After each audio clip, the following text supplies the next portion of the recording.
এতিক্ষণে পৰে দেহ তাৰু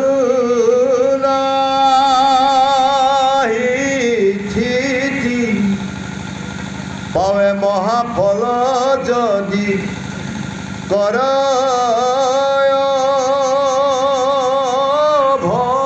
ভকতি হৰি পদ সেৱা মাত্ৰ কাৰ্য পুৰুষৰ সবাৰে আত্মাশ্ৰয় হৃদয় ঈশ্বৰৰ ইন্দ্ৰিয়ৰ সুখতয়া ছয়লোক যত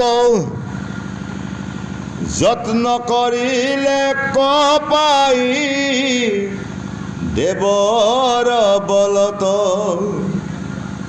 যেন দুখ হব যত্নে বিনেয়া সিহয়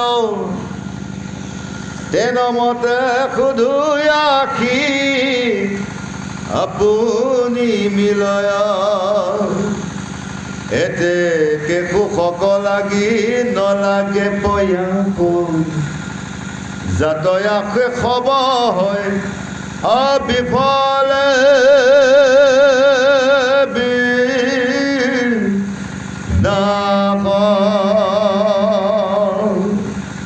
আমি যদি কিবা পোৱা মানসেৰে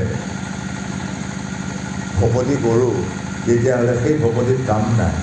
পাৱে মহাফল যদি কৰে ভকতি একো বাঞ্ছা নকৰাকৈ যদি প্ৰহ্লাদৰ দৰে যদি আমি ভক্তি কৰিব পাৰোঁ সেই ভকতিৰ দ্বাৰা আমাক কামত আহিব। হৰি পদ সেৱা মাত্ৰ কাৰ্য পুৰুষৰ সবাৰে আত্মাশ্ৰয় হৃদয় ঈশ্বৰ। হৰি পদ সেৱা কৰিবলৈ কা শক্তি ভকতৰ। ভকতেহে সেই কামটো কৰিব পাৰে, কুকুৰ শিয়াল গাহৰিয়ে সেই কৰ্ম কৰিব নোৱাৰে। খালি ভকতকে দিছে। ভকতৰ অন্য জীৱ জন্তুতকৈ 4টা বস্তু বেছি: জ্ঞান, ভয়, বিবেক, লাজ। এই 4টা বস্তু আমাক বেছিকৈ দিছে। এই 4টা বস্তু বেছিকৈ দিয়াৰ কাৰণে আমাৰ দেহত ভয় আছে, আমাৰ দেহত লাজ আছে, আমাৰ দেহত বিবেক আছে। সেইকাৰণে আমি চিন্তা চৰ্চা কৰি আমি ভগৱানক চিন্তা কৰিব পাৰোঁ, জ্যেষ্ঠজনক সন্মান কৰিব পাৰোঁ, সাধুগুৰু বৈষ্ণৱক সন্মান কৰিব পাৰোঁ।